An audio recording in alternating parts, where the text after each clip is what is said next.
തെരഞ്ഞെടുപ്പുകളിൽ LDFിനോടുള്ള അനുകൂല സമീപനം തുടരുമോ എന്നതിൽ വ്യക്തത വരുത്താതെ യാക്കോബായ സഭ.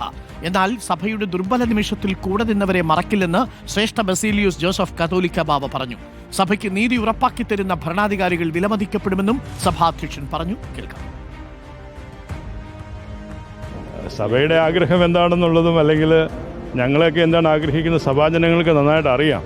അപ്പോൾ അത് തക്കത്തിൽ പ്രയോജനപ്പെടുത്താനായിട്ട് അവർക്കും അതിനുള്ള ഒരു ഇൻസ്പിറേഷൻ ഉണ്ടാവണം, ജനങ്ങൾക്കും അത് ഉണ്ടാവുന്ന രീതിയിൽ കാര്യങ്ങൾ വരട്ടെ. പല കാര്യങ്ങളിലും സഭയുടെ ഒരു ദുർബല നിമിഷത്തിൽ കൂടെ നിന്നിട്ടുണ്ടെന്നുള്ളത് ഒരിക്കലും മറക്കില്ല.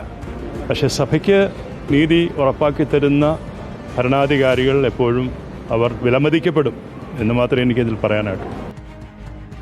ലെബി സജീന്ദ്രനുള്ള വാക്കുകൾ നമ്മൾ ഉപയോഗിച്ചാൽ, ലെബി, സഭയുടെ ദുർബല നിമിഷത്തിൽ കൂടെ നിന്നവർ അവർ വിലമതിക്കപ്പെടും എന്നാണ് പറഞ്ഞിരിക്കുന്നത്.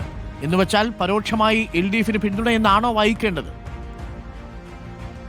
ഡോക്ടർ അരുൺ, ഇടുക്കി ഭദ്രാസനത്തിന്റെ സ്വീകരണം ഏറ്റുവാങ്ങിക്കൊണ്ടാണ് യാക്കോബായ സഭ അധ്യക്ഷൻ ശ്രേഷ്ഠ ബസേലിയോസ് ജോസഫ് കാതോലിക്ക ബാവ രാഷ്ട്രീയ നിലപാട് പറഞ്ഞിരിക്കുന്നത്. സഭയ്ക്ക് ഏതെങ്കിലും രാഷ്ട്രീയ പാർട്ടികളോട് പ്രത്യേകിച്ച് മമതയില്ല, പ്രത്യേകിച്ച് അനിഷ്ടവുമില്ല. സഭയിൽ എല്ലാ രാഷ്ട്രീയത്തിലും വിശ്വസിക്കുന്നവരുണ്ട് എന്ന് പറഞ്ഞതിലൂടെ ഒരു സമദൂരത്തിന്റെ ഒരു ആശയമാണ് അദ്ദേഹം ഈ ഘട്ടത്തിൽ, തദ്ദേശ തെരഞ്ഞെടുപ്പ് അടുത്തിരിക്കുന്ന ഘട്ടത്തിൽ പങ്കുവച്ചത് എന്ന് വേണമെങ്കിൽ വ്യാഖ്യാനിക്കാം. അപ്പോഴും അദ്ദേഹം കൃത്യമായി പറയുന്നുണ്ട്, ദുരിത സമയത്ത് സഭയെ സഹായിച്ചവരെ പ്രത്യേകം ഓർക്കുക തന്നെ ചെയ്യും. സഭയ്ക്ക് നീതി നടപ്പാക്കാൻ കൂടെ നിൽക്കുന്നവരെ പ്രത്യേകിച്ച് വിലമതിക്കും എന്നുള്ള കാര്യവും അദ്ദേഹം പറഞ്ഞിട്ടുണ്ട്. സംസ്ഥാന സർക്കാരിന് മുന്നിൽ പള്ളിത്തർക്കം സംബന്ധിച്ച ഓർഡിനൻസ് ഇരിക്കുന്നു എന്നതാണ് ഇതിന്റെ രാഷ്ട്രീയപരമായ ഒരു പ്രസക്തി.